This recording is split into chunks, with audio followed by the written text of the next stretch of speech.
আপনারা এই মুহূর্তে যে মেয়েটিকে দেখছেন সেই মেয়েটির নাম লাজু। আমাদের ভদ্র সমাজে তাকে বলে পাগল। আসলে কি সত্যি সে পাগল? সে আসলে পাগল, কিন্তু পাগলের বেশ ধরে ভালো মানুষ। বেশ ধরে কথাটা কেন বললাম? ও সবকিছু বোঝে, সবকিছু জানে, সবকিছু বোঝার ক্ষমতা আছে, তবুও সে পাগল।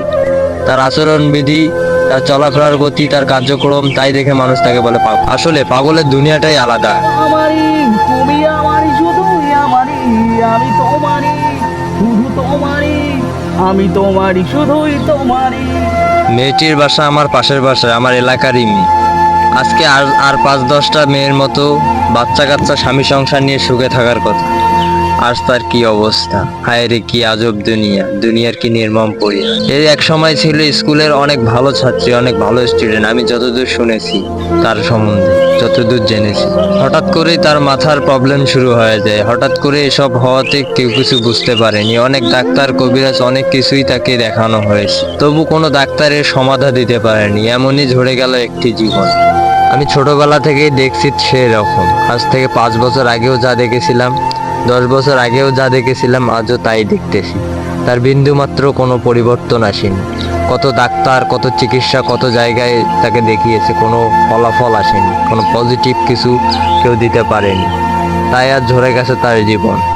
তার জীবনের প্রতিটা ক্ষণ এখন বাসায় 4 দেওয়ালের বন্দি মাঝে কাটে। 4 দেওয়ালের মাঝে তার দুনিয়া, 4 দেওয়ালের মাঝেই তার স্বর্গ, 4 দেওয়ালের মাঝেই তার নরক। মাঝে মাঝে তাকে শিকল বন্দি করে রাখে তার বাবা, বের হতে পারে না। যখন হঠাৎ করে একদিন ছাড়া পায়, হয়তো বের হয়ে যায় কোনো এক অচেনা ঠিকানায়, অচেনা জায়গায়, অচেনা রূপে। অনেকেই তাকে দেখে হাসে, ঠাট্টা করে, বিনয় করে। সে বুঝে, সবই বুঝে, সবই জানে, সবই দেখে, কিন্তু কি করবে, নিজেকে তো আর সামলে রাখতে পারে না। কখনো কখনো মানুষের সাথে ভালোভাবে মিশতে মিশতে আবার পাগলের বেশে চলে যায়। তখন পাগলই কাজ কারবার করে। তখন মানুষ তাকে দেখলে ভয় পায়, তাকে দেখলে আতঙ্ক থাকে, দূরে সরে যায়, তাকেও দূরে দেয়। কিন্তু আসলে সে অনেক ভালো মানুষ, আমাকে ছোট ভাই হিসেবে দেখে। এখনো আমাকে, আমার স্মৃতি, ছোটবেলা থেকেই আমি তাকে দেখছি, সে আমাকে দেখছে, আমার স্মৃতি তার মাথায় গেঁথে আছে। সবাইকে চিনতে পারে, সবার সাথে নর্মাল ভাবে কথা বলতে পারে, আর 5টা মানুষের মতো কথা বলতে পারে, কথা শুনতে পারে, কথা বুঝতে পারে, কিন্তু বুদ্ধি খাটিয়ে চলতে পারে না, আর 5 জনের মতো সামাজিক ভাবে চলতে পারে না। ভারসাম্যহীন এক পাগলের বলছি গল্প। আল্লাহ তাআলা যেন নিজ হাতে তার কণ্ঠটা বানিয়েছে, কণ্ঠে যেন মধু। নীল চাঁদোয়া,